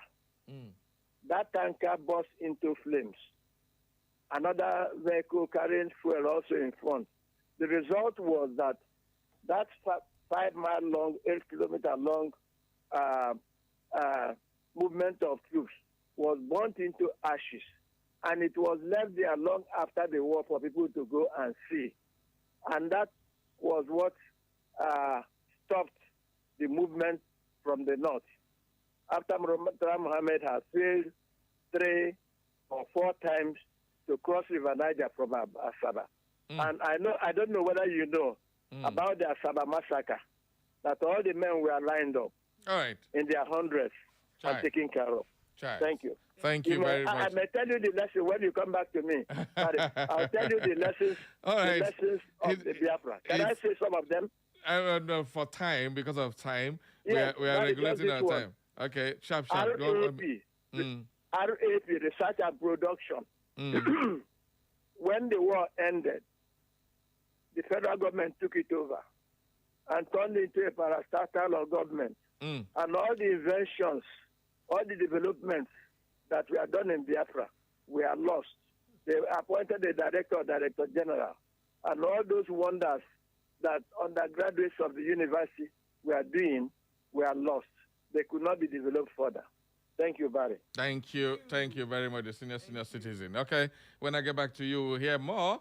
Sometimes I wonder what happened to all those weapons and the people who had the whole engineering and the intelligence and technology was lost after the war. Nigeria, Nigeria, and the way to succeed. So that's exactly some people standing. All right. If you're just joining us, we are discussing with the three wise men today, and of course, they are giving us history. Some of them very, very strange to my ears, but definitely very heartwarming and all that. Okay, it's time for us to hear from our listeners. I believe they have one or two things to add. There are also some senior citizens out there who were also there. If you have anything to say, now is your chance. But before we do that, I just have to reduce this message before they compile up here on Facebook. It's Eba says, good morning, good morning to you. And we have Osai Namdi. Osai Namdi says, good morning, Mr. Barry, Cosmos and Lady Ekoma, my big daddy Efagwa. I greet you, sir. So I made his mind he will win Oga Atiku. They play. This is what Peter Obi saw early and left wrote to me, as you buy the goat, that is how you will sell it. So stop crying. Nobody will hear you. Thanks and have a great day. I'm Osai Namdi from Umu Akane in Ohaji. All right, Amaka say, Amaka gini, agezimwa. Good one. Wow, say good one. And George Emma says, morning, sir. Keep on your good work. And this one is from Ekeminin, sir. Done. Good morning, my able Barry and Her Majesty's Ekoma. Good morning to Elder Statesman and Almighty Chief Jude Uwaja. I love this round table, Barry. So let the conversation begin. I am waiting, Nse, watching you from World Bank. Thank you very much. Ekemini Nse, thank you for your beautiful statement there. Justice Onyekachi Ekuha says, Chief Jude is just like Muhammad. Thanks, Barry, for bringing him. So thanks, Chief Jude. You're now, oh, God of mercy. I don't even know why I read that message out. Okay, let's take this one down. Okay, this one is from Ifeanyi Ejimkonye from Obako. Obiakpo. Egbema. Tinubu assured Oyo people and Nigerians that Oyo school students will regain freedom. Okay, I think we read this one. Okay, yeah. Let's take, yeah. Okay, this one is from Chukuma Eziani. Chineke, with 4 exclamation marks. Behold the Almighty Chief Jude. Make I no talk waiting in my mind. Let me listen to senior citizens first. We will face Chief Jude later. Okay, Chukuma Ezan is a greetings to the 2 senior citizens. Chief Jude should take his own greetings from APC. Which kind of bad belly all of Nabisa? Hey, Chief Jude, this is a bad belly. No problem. Okay, my God. Okay, let's open up the phone lines now and get to hear from you. Good morning. Only him, Senior Comrade Linus Duru, who is a him Bano, Imo State, Nigeria. Good morning, everybody, once again. Good morning. Yeah, I learned this war was fought for good 3 years. Yeah? Yes. It's just like what's recorded on the Bible.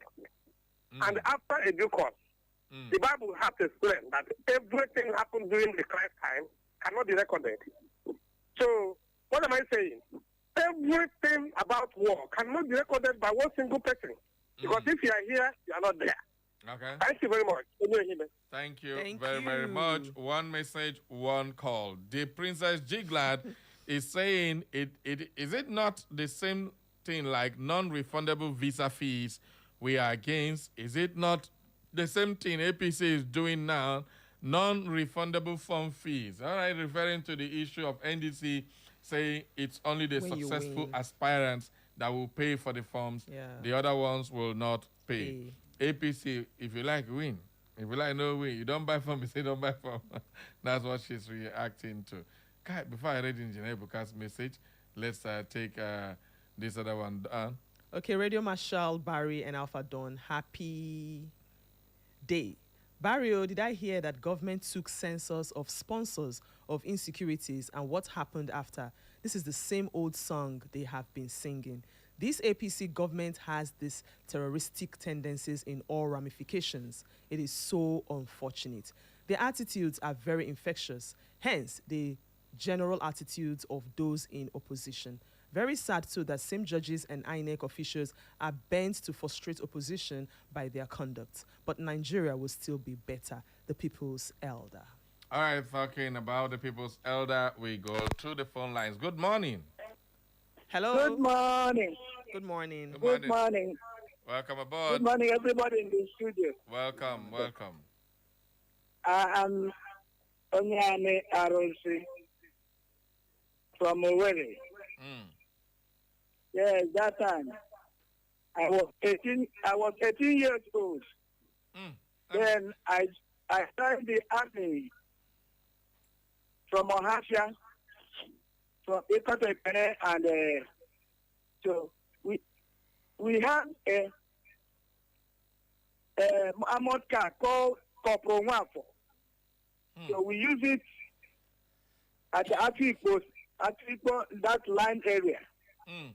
So in fact, everybody was happy when Ojukwu declared the war. Are you so serious? We fight it as that time. Thank you. Thank you very much. Wow, this one is so happy and proud. Which one be Corporal Wafo? I'm not going to give a name Corporal Wafo.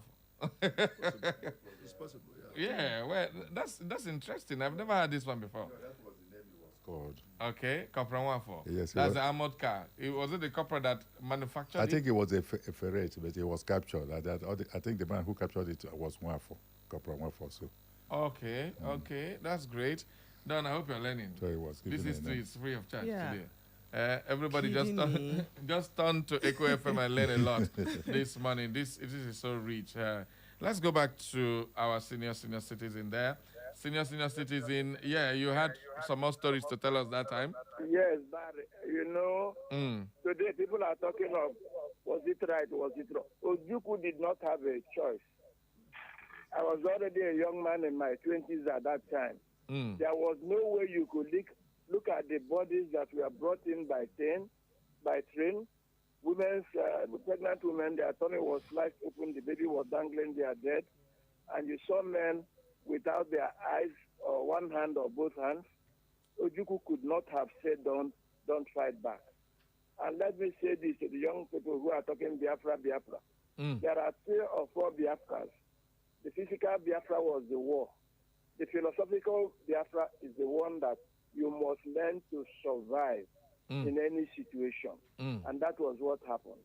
That the people of Eastern Nigeria had to survive beyond human expectations. And remember that when the war ended, when we lost over 2 million people, we were asking who were those dead. But let me now tell you what is far more important, that all over the world, there are many Igbo people who are not Nigerians because they were taken as 2-3-year-olds into the camp of the Red Cross and others, and they were taken outside the country.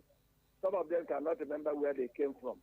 They are living in all over the world. I'm sure of that, what I'm telling you. So we now have Igbos living everywhere. Let me surprise you, Barry. In 1972, Bishop Nwachite of Owerri Diocese, of the Anglican Diocese of Owerri, sent relief materials to South Sudan, where the people were starving. And it's only recent that some people realized that in our journey from the Middle East, that we stopped at South Sudan for a season before we continued into Nigeria. I will leave Elder Statesman about to complete the story. All right. Let's just hear from the elder statesman now. Agba, you know that story, right? He said you should complete it. Tell me, I'm interested in the remaining part of that story. You stopped at Sudan, and then you dashed down to Nigeria. In your migration, they said they came from Israel. What is this story of migration? Maybe we'll do that full story another day, because I know that one is a long story of its own. But let's look at Gowon now. He said Ojukwu was the reason the war happened.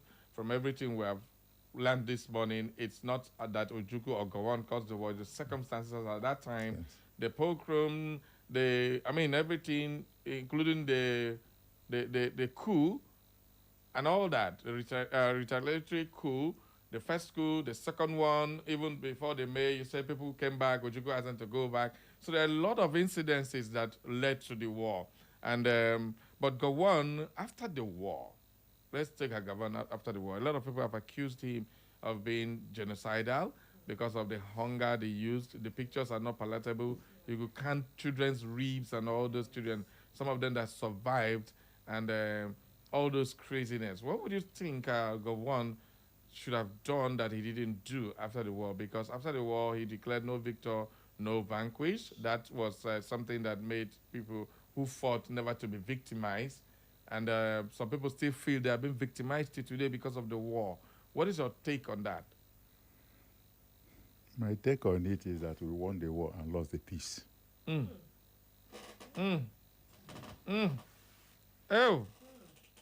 come on, back now. Don't blow my head. You see, when Booker T. Washington set up school for liberated American slaves, they were not able to utilize the opportunity because they still had slave mentality. And even in Nigeria, part of the war started from the Middle Belt. Has the Middle Belt been liberated?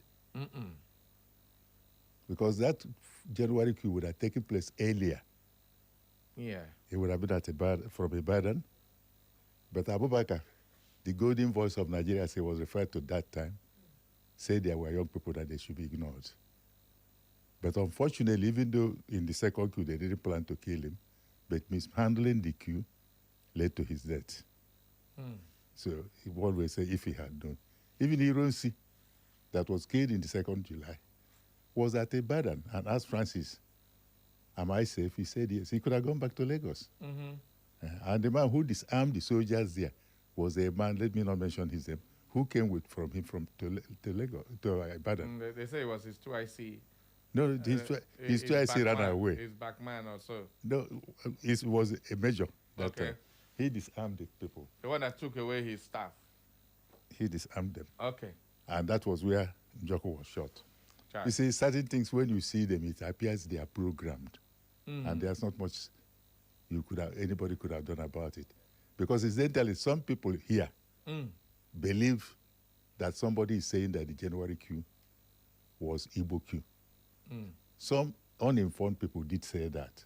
Okay. But both Nigerians that are informed and Biafrans that are informed knew that it wasn't an Igbo coup.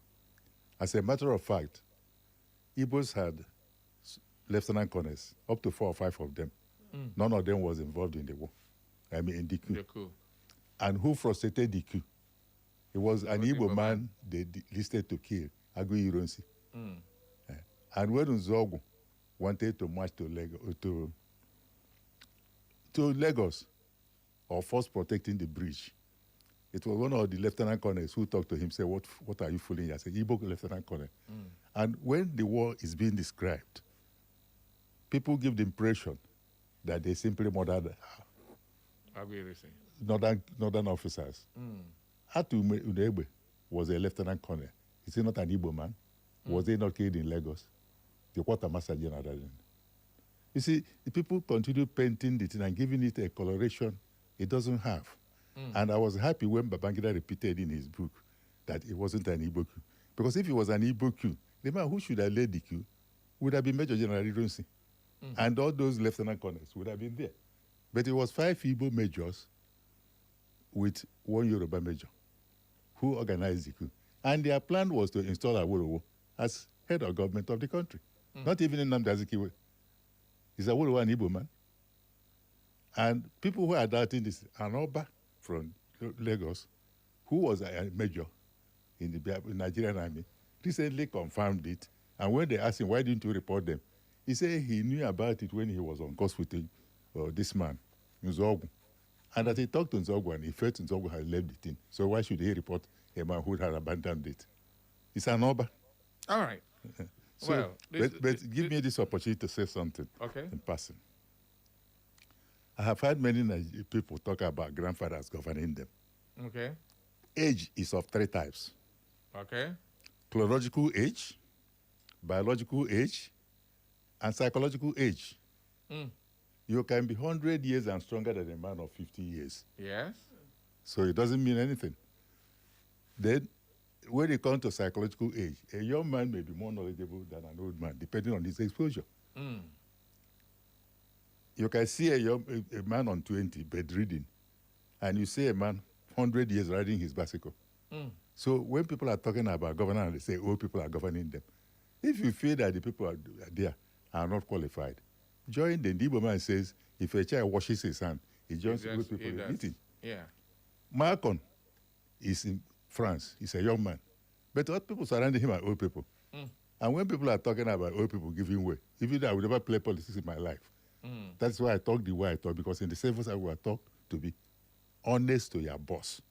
Then you can defend him to the best of your ability in public. Mm. So when I talk like a civil servant, a die-in-the-wood civil servant. I say, this is the way it ought to be done. If you want me, I don't go abusing anybody. Of course. But I can say what you are doing is not the correct way. Mm. You are free to analyze it and take it. If you don't take it, you continue with your way. We finally see which is better. Because what I'm giving you is free consultancy. Mm. So that's what I want to say. So let people stop talking whether old people are governing them or not. What we're talking is a man doing well. All right, comrade, if you watch our time now, it's gone like gone. So I just say, the senior citizen, any final word before we go? Just briefly, 30 seconds. Barry? Sir? I said, let the time not go. Set it back. Look. It's because you hear a lot of young people talking about Biafra. Yeah. They're talking of the physical Biafra. It's important, but it's very important they understand the spiritual Biafra. The fundamentals of Biafra was justice. The aim of trying to protect ourselves in Biafra was justice. Whether justice come out, remember that the second person in command of the federal cabinet said that hunger is a legitimate instrument of warfare. Let me repeat it to you. Hunger is a legitimate instrument of warfare. That was what a very senior man said in the federal government. 2, Barry, do we remember those who helped us to recover? I've mentioned him on your program before. Barry, the name is Colin Sobi, and Colin Sobi was the general manager of African Continental Bank. That bank was functioning everywhere in Nigeria except in Biafra. At the end of the war, Colin Sobi was giving loans to importers, and you must undertake to pay back. Okay. That resulted in some features in trading. All right. When you import the goods, you sell and pay the bank. There was a lot of honesty. That's the point I'm making. Okay. Men were men of integrity, and they were Igbo men. So Thank when you hear somebody say the Igbos, when they see money, he has no background to that statement. All right. That is completely false. The senior citizen. Yes, I know. Lastly, Barry, do you know that some men will be facing some people's houses during the war, and they carry 5 men with 7 or 8 women and 15 children. And all the men who live in that house will come out and sleep outside. The women and children will be allowed to sleep inside the house. They never met before. Just that circumstances have brought them to that community. So say to those who are saying they don't know Igbo. All right. Good morning, Barry. Thank you. Senior citizen, Thank you. Thank you so much. Thank you very much, the senior citizen. Maybe we'll talk about the psychological Biafra one of these days. That's a very interesting topic. We'll deal with that. History is always very exciting when you talk about it. Chief Jude Ugbaja, thank you so much for coming. It's always a pleasure to host you. And, of course, the one and only elder statesman is raising his hand to say something. My time don't go. Just 1 minute. All right. Okay. What I will advise fellow Nigerians is to leave irrelevancies and face reality. Gowon is an individual. Ojukwu is an individual. Nigeria is bigger than all of us. All right. And whatever we are doing, God has placed us that we live here. And when the North is thinking, they should know that they can remove this place from us, and we are not interested in removing their place. Let's live in peace. And everything will be all right for us. We'll make progress. Thank you so very much, the elder statesman. Before we go, there's a little jibe that's sent here for Chief Jude Ugwaja. Men carry that one to go house. Why was it only for me? I know. He said, I am Chief Comrade Sabatam. I did this public ridicule of APC with brazen lies by the likes of Chief Jude Ugwaja speaks volume of the level of desperation to rig elections. It was only at Ugwaja's polling booth that accreditation machines not provided at INEC were used. That is your business. All right, Mary is here. 1 minute. Okay, you don't have to listen. Okay, Engineer Buka, sorry, I can't take your message today. I know it's supposed to be a beautiful one, but there's no time. The SM is already here. I don't want to get query, so I have to run away and leave all of you. Thank you all, gentlemen, for coming. Thank you. We have learned a lot today, this morning. Yeah. Next week, we'll continue. This time, senior citizens, don't use your hand. Choose the topic. Say, is the psychological Biafra. We'll discuss that later on in the show. Let's take a walk now. Up next is Health Revolution with the Slim Diva. Bye-bye for now. See you next week. N'egwu a na-abịara ọha na eze Zọchi